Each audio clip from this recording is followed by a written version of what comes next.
Eu sugeri uma pausa em nossa história, e na manhã seguinte a porta de casa estava com um novo cadeado. Olá, sou Bruna. Eu sentia a necessidade de vivenciar mais antes de um compromisso profundo. Com total franqueza, revelei a ele que não me sentia pronta para assentar, que ansiava por mais experiências, por realmente conhecer o mundo, antes de me ligar a um padrão de vida fixo. Na manhã seguinte, a tranca do imóvel foi substituída, sem notificação, sem diálogo, e eu não tive a oportunidade de compreender o ocorrido. Tudo se desenrolou rapidamente. É quase inacreditável narrar, mas de fato aconteceu. Com um certo distanciamento emocional, não sei se consigo relatar sem parecer a antagonista, mas tentarei. Meu nome é Bruna, tenho 27 anos, e até recentemente eu pensava estar edificando uma união robusta com Gustavo. A gente se conheceu num evento de confraternização entre colegas da faculdade, daqueles que se estendem pela madrugada com cerveja barata e conversas agradáveis. Lembro até hoje do modo como ele riu de uma piada sem graça que eu fiz. Foi ali que tudo começou. A conexão foi instantânea. Em poucas semanas, já nos víamos quase diariamente. Em 2 meses, ele começou a deixar a escova de dentes, depois algumas camisetas. Quando percebi, já morávamos juntos e isso ocorreu de forma natural. Não houve pressão, nem aquela pergunta direta. E aí, vamos morar juntos? Simplesmente aconteceu. Com 6 meses de namoro, decidimos dividir o aluguel de um apartamento pequeno, mas acolhedor, no coração da cidade. Era um AP de um quarto só, mas tinha tudo de que precisávamos. Estávamos felizes, ou pelo menos parecia. Só que, com o passar do tempo, as incertezas começaram a surgir. Eu comecei a me questionar se não estava apressando as coisas, se não estava mergulhando de cabeça numa vida que talvez não fosse a que eu realmente desejava. Mas nunca imaginei que expressar isso, que abrir meu coração sobre tais sentimentos, pudesse causar uma ruptura tão abrupta. Eu era apaixonada pela nossa rotina. De manhã, era aquela agitação gostosa. Ele saía com o café na mão, eu sempre esquecendo onde havia deixado as chaves. Durante o dia, trocávamos mensagens, piadinhas, um meme aqui, outro ali. E à noite, cozinhávamos juntos ou pedíamos algo para comer, às vezes por pura preguiça, às vezes só para curtir o momento no sofá. Éramos aquele tipo de casal que todos elogiavam. Casal inspiração, diziam. Minhas redes sociais estavam sempre cheias de nossos momentos, trilhas em meio à natureza, shows que viravam boas memórias, ou apenas nós dois agindo de forma boba em casa. Era leve, era bom. Mas então minha melhor amiga, Letícia, companheira desde os tempos da faculdade, começou a soltar algumas observações que pareciam inocentes, mas se fixaram na minha mente. Você nunca sente falta da emoção de conhecer alguém novo? Ou então, nossa, você só tem 27 anos, já se prender assim agora? Eu ria, mas aquelas palavras se instalaram na minha cabeça como um eco difícil de ignorar.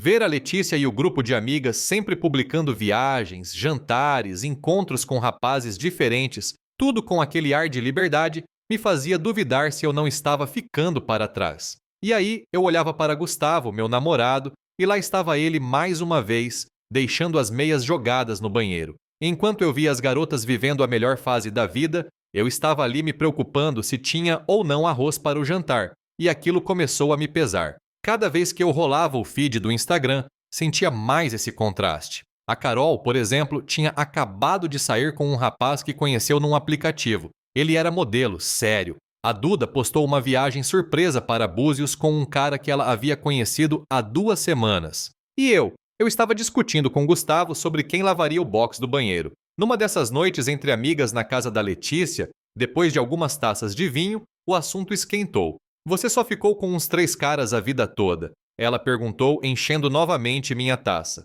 Como você vai saber se Gustavo é o certo se nem conheceu outras opções? É como comprar o primeiro carro que você testa, disse a Carol, rindo. Minha mãe sempre dizia, precisa testar alguns antes de decidir. Comecei a notar pequenos detalhes em Gustavo que antes passavam despercebidos. O jeito como ele mastigava, sempre alto demais. Como ele insistia nos mesmos restaurantes, nas mesmas piadas, na mesma rotina. Coisas que antes eram conforto, agora pareciam uma prisão. Enquanto minhas amigas viviam intensamente, eu estava ali brigando por causa de uma almofada no sofá. Será que era isso mesmo que eu queria para minha vida? Gustavo percebeu. Ele não era ingênuo. Você anda meio distante, aconteceu algo? Perguntou ele numa dessas noites enquanto lavávamos a louça juntos. Eu desconversei, mas a distância só aumentava. Eu saía mais, ficava vaga sobre meu dia, evitava alguns momentos em casa. O ponto de virada foi quando ele encontrou na minha bolsa alguns folhetos de pacotes de viagem solo. Eu nem tinha planejado de verdade. Só estava olhando por curiosidade, mas ele me olhou como se já tivesse perdido tudo. Você está infeliz comigo? Ele perguntou com uma seriedade que me feriu. Foi ali que entendi que precisava ser honesta. Gustavo, a gente precisa conversar. Eu disse sentada na cama enquanto ele dobrava algumas camisetas. Não era para ser um término, pelo menos não na minha cabeça. Era só uma pausa, um espaço para respirar. Isso parece coisa séria, ele disse com um sorrisinho nervoso, até perceber que meu rosto não esboçava nenhum sorriso. O que está acontecendo, Bruna? Respirei fundo. Eu te amo de verdade, mas ultimamente tenho pensado muito sobre tudo, sobre nós, sobre mim, e tenho sentido que talvez eu precise viver mais coisas antes de seguir com esse projeto de vida a dois. A expressão dele mudou. Preocupação virou perplexidade. Viver mais coisas? A gente mora junto, Bruna. Estamos há 3 anos juntos. Já falamos em nos casar. Como assim não estamos sérios? Eu tentei explicar. É que às vezes parece que a gente vive numa bolha, e foi incrível. Mas e se eu estiver deixando algo importante passar? Minhas amigas? Ele me interrompeu firmemente. As que mudam de namorado a cada 2 meses? Essas aí? Aquilo me irritou. Elas só vivem de um jeito diferente do nosso. E eu fico pensando se não deveria ter vivido mais antes de me prender. Ele ficou em silêncio por um longo tempo. Então, agora eu sou apenas uma etapa a ser superada? Não é isso? Tentei suavizar. Eu só pensei, talvez a gente pudesse dar um tempo, não terminar, só abrir espaço, abrir a relação por um período. Ele me olhou como se eu tivesse dito a maior loucura do mundo. Você quer ser com outras pessoas enquanto ainda está comigo? Na minha cabeça fazia sentido, mas dito em voz alta soava diferente. Não é como se eu quisesse namorar outros, só ter algumas experiências diferentes. E assim eu teria certeza de que é você, e a gente se comprometeria de verdade. Então eu fico aqui esperando você decidir se eu sou bom o suficiente? Ele disse num tom calmo demais. E esse tom me assustou. Tentei argumentar. Você também poderia viver coisas diferentes. Seria justo para os dois. Ele riu, mas era aquele riso seco, sem alegria alguma. Bruna, eu não quero ninguém além de você. Achei que você também não quisesse. Eu te amo de verdade, insisti. Isso não tem a ver com falta de sentimento. Tem a ver com a certeza de que a gente não está se perdendo de nós mesmos. Ele cruzou os braços, ergueu uma sobrancelha. Nós, Bruna, porque até agora só ouvi você falando de você. Aquela resposta me atingiu. Talvez ele tivesse razão, mas eu ainda acreditava que ele estava focado no ponto errado. Você não é só um porto seguro. Você é a pessoa com quem eu queria construir um futuro, mas eu precisava ter certeza, entende? Tentei amenizar. Será que dá para a gente continuar morando juntos enquanto resolvemos isso? Nada precisa mudar radicalmente. Ele balançou a cabeça desapontado. Você quer viver como se fosse solteira, mas dormindo na mesma cama comigo? Não tem como, Bruna. Fiquei muda por um instante. Na minha cabeça, tudo continuaria mais ou menos igual. Nosso lar, nossos costumes, só com uma dose de liberdade. Então, você quer que eu saia de casa? Se você quer viver como uma pessoa solteira, então seja solteira de verdade. Mas aqui neste apartamento não dá mais. Eu não sou seu plano B para você retornar quando quiser. E a partir dali, a discussão desandou. Ele perguntou se já havia outro homem na jogada. Disse que não, porque realmente não havia, mas ele não acreditou. Eu o chamei de controlador. Ele me chamou de egoísta. Acabamos nos ferindo com palavras que jamais deveriam ter sido ditas. Quer saber? Explodi, pegando minha bolsa com raiva. Vou ficar uns dias na casa da Letícia até você esfriar a cabeça. Ele me acompanhou até a porta, mas antes de eu sair, falou bem firme. Não espere que as coisas estejam do mesmo jeito quando você voltar. Você está exagerando, vai entender com calma depois. Respondi, realmente acreditando que tudo aquilo era apenas uma temporal passageira. Mas eu não fazia ideia de que aquela tinha sido a última vez que pisei no nosso apartamento. O sofá da Letícia era só bonito nas fotos, desconfortável e barulhento. E depois da primeira noite, o entusiasmo dela com a minha nova fase começou a murchar. No terceiro dia, ela passou por cima do colchão improvisado no chão e foi direto para a cozinha. Então, quanto tempo você vai ficar aqui? Soltou sem cerimônia. Até o Gustavo se acalmar, respondi mexendo no celular. O problema é que ele ainda não tinha mandado nenhuma mensagem. Nenhuma. Mas vocês basicamente terminaram, né? Ela disse. Não, só estamos tentando entender as coisas. É diferente. Ela soltou um suspiro. Ele pediu para você sair. Você saiu? Não sei não, pensa bem. No quarto dia, a tensão já era palpável. O AP dela mal servia para uma pessoa, muito menos para duas. Então, o Rafael vai dormir aqui hoje. Letícia avisou de manhã, sem me olhar nos olhos. Será que você pode dar uma volta ou algo assim? Perfeito. Agora eu estava sendo expulsa delicadamente pela minha própria melhor amiga. E vou para onde? Perguntei já irritada. Tentei falar com a Carol, com a Duda. A Carol disse que estava reformando o quarto de hóspedes. A Duda alegou que os pais tinham vindo visitar. Conveniente. Tudo bem, disse para Letícia. Vou voltar para o meu apartamento. Gustavo já deve ter refletido. A gente precisa conversar direito. Peguei um carro de aplicativo naquela tarde. O caminho inteiro, ensaiei o que ia dizer. Estava confiante, mas quando cheguei ao prédio e coloquei a chave na fechadura, nada aconteceu. Tentei de novo, forcei um pouco, nada. Achei que fosse a velha porta emperrando, como sempre fazia, mas não era isso. Bati uma, duas, várias vezes, nada. Depois de uns 20 minutos, a dona Márcia, nossa vizinha do lado, abriu a porta e olhou para mim, surpresa. O Bruno não está, querida. Saiu cedo para trabalhar. É que minha chave não está funcionando. Expliquei desconcertada. Ela me olhou com pena, daquelas que ferem mais que um tapa. Filha, vi o chaveiro ontem à tarde, achei que você soubesse. Meu coração gelou.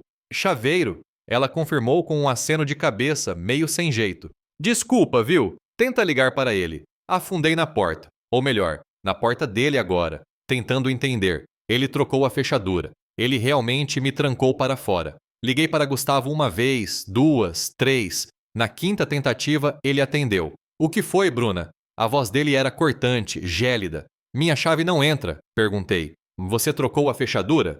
Sim, uma única palavra fria. Minha voz tremeu. Você não pode fazer isso, meu nome também está no contrato. Já falei com a imobiliária. Vou assumir o aluguel sozinho. Seu nome será retirado do contrato. Você pode vir buscar suas coisas no sábado. Vou sair de casa das 2 às 4 da tarde. Esse é o horário. Você não pode decidir isso sozinho, gritei. Minhas coisas estão aí. Eu moro aí. Você queria liberdade? Pois agora tem. A voz dele, pela primeira vez, mostrou o que realmente sentia. Dor, raiva, esgotamento. E então ele desligou. Fiquei ali sentada no corredor, olhando para uma porta que já não era mais minha, sem casa, sem direção, sem saber para onde ir. Perguntei para a Duda, tentando não soar amarga. Mas não é como se eu fosse atrapalhar vocês, né? Ela desviou o olhar desconfortável. É que o apartamento só tem um quarto, as paredes são finas, e ter você dormindo no sofá enquanto recebo alguém é meio complicado. Entendi, murmurei. É meio isso mesmo, ela confirmou com um sorriso sem graça. Você não consegue ir para a casa dos seus pais? Meus pais moravam a mais de 3 horas dali, numa cidade pequena onde todo mundo sabe da vida de todo mundo. E para piorar, eles achavam que Gustavo era a melhor coisa que já havia me acontecido. Voltar para lá significava ter que explicar tudo. Ouvir sermões, julgamentos, talvez até aquele famoso bem feito. Eu não estava pronta para isso. Tentei dar o troco. E se fosse o contrário? E se eu quisesse trazer alguém aqui? Duda me olhou como se eu tivesse dito a maior insanidade do universo. Você está dormindo no meu sofá depois de sair de um relacionamento de 3 anos e quer trazer um cara aqui? A gente não terminou. Soltei no automático.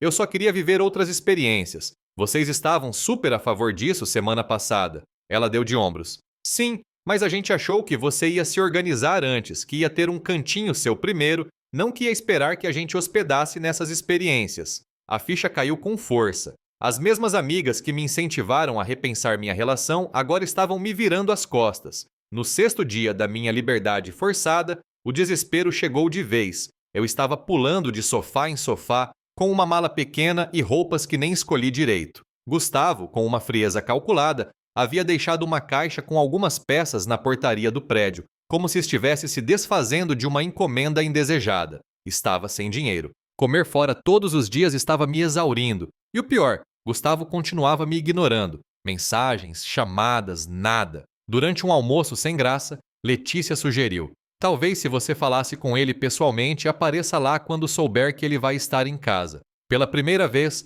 achei que talvez ela tivesse razão. Eu precisava tentar. Precisava pelo menos ser ouvida. Naquela noite, fui até o prédio. Me sentei no último degrau da escada do andar, o coração acelerado, as mãos suando frio. Esperei em silêncio, quase sem respirar. Quando ouvi os passos subindo, meu estômago revirou. Era ele. Vi o vulto familiar chegando pelo corredor. E naquele momento, tudo que eu tinha ensaiado parecia desaparecer da mente, mas eu precisava tentar. Precisava pedir, mesmo com o orgulho amassado no chão. Só queria uma chance de explicar. Só precisava que ele me deixasse retornar. Mas quando ele virou o corredor e me viu ali parada diante da porta do nosso, não do apartamento dele agora, o rosto dele ficou sério, frio, de um jeito que eu nunca tinha visto. Bruna, o que você está fazendo aqui?